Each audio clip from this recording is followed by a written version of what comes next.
नमस्कार, आप देख रहे हैं नेक्स्ट 9 न्यूज और मैं हूं आपके साथ दिनेश कुमार।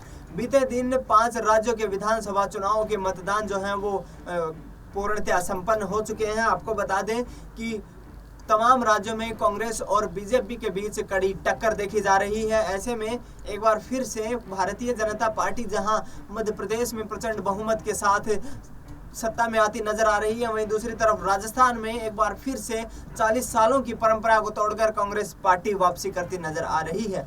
जी हां, आपको बता दें कि कांग्रेस पार्टी की सरकार जो है 2018 में राजस्थान में बनी थी। अशोक गहलोत वर्तमान में कांग्रेस के और राजस्थान के मुख्यमंत्री हैं, जबकि कांग्रेस के प्रदेश अध्यक्ष गोविंद सिंह डोटासरा ने इन चुनावों के जो एग्जिट पोल थे उनके सामने आने के बाद क्या कुछ कहा, सुनिए जरा। और हमारी सरकार ने जो अच्छे काम किए थे और कार्यकर्ताओं ने जो मेहनत किए, दिन रात खून पसीना एक किया है, और हमारे नेतृत्व ने, खड़गे साहब ने, राहुल गांधी जी ने, प्रियंका गांधी जी ने जो कैंपेनिंग यहाँ पर की है, और मुकुल वासनिक जी और रंधावा साहब और जो डटे रहे और सबके साथ में संवाद कायम करके और लोगों को मोटिवेट किया, तो मैं समझता हूँ कि इन सब के कारण से हम लोग आज सत्ता में दोबारा आ रहे हैं। भाजपा के पीछे रहने का क्या कारण रहा? और भाजपा तो पहले दिन से आपस में झगड़ रही थी। भाजपा की कोई नीति नहीं थी, उसके पास कोई एजेंडा नहीं था। 5 साल में उसने कोई ऐसा विपक्ष की भूमिका में कुछ किया नहीं। वो तो मुंगेरी लाल के हसीन सपने देख रहे थे, 8-10 मुख्यमंत्री बने बैठे थे। यहाँ पर आप देखिए कि सीपी जोशी जी तो खुद चुनाव नहीं लड़ रहे हैं और 1 सीट जिताने की क्षमता नहीं रखते हैं। राजेंद्र जी राठौड़ साहब हैं, वो खुद चुनाव हार रहे हैं। और यहाँ वसुंधरा राजे जी के साथ में जिस प्रकार से 5 साल इन्होंने किया, तो मैं समझता हूँ कि उनके नेतृत्व को आलाकमान ही नहीं माना तो जनता कैसे मानती।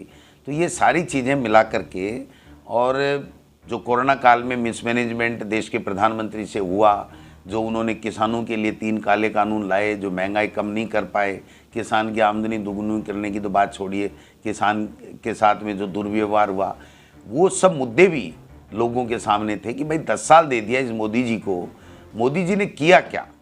एक दिन मीडिया में आके नहीं बताया कि हमारा ये विजन है, हम ये करेंगे, वो ये करेंगे। केवल कांग्रेस को गाली देना, कांग्रेस के नेतृत्व के ऊपर बार बार प्रश्नवाचक चिन्ह उठाना, ये देश के प्रधानमंत्री के लिए शोभा नहीं देता। देश के प्रधानमंत्री को ये बताना चाहिए कि हमने देश के लोगों के लिए ये किया और आगे आने वाले समय में हम ये विजन रखते हैं कि ये इस देश में करने वाले हैं लोग। इस तरह की रुझान आ रहे हैं, सरकारी कर्मचारियों पर इस बार सबसे ज्यादा चर्चा हो रही है।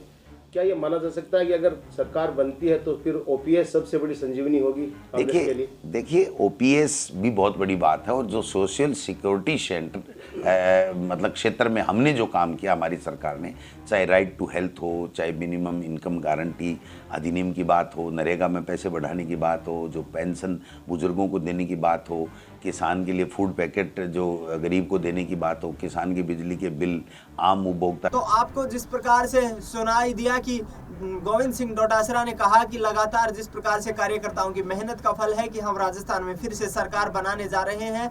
राजस्थान की जनता के दिलों में हमने जगह बनाई है। राजस्थान के लोगों के लिए राजस्थान में रणनीतियां इस प्रकार बनाई गई, जन कल्याणकारी योजना इस प्रकार बनाई गई कि हम तमाम जो जानकारियां थी, जो योजनाएं थी, उनको लोगों तक लेकर गए और फिर से एक बार हम 40 साल की परंपरा को खत्म करते हुए हम राजस्थान में सरकार में वापसी करना चाहते हैं।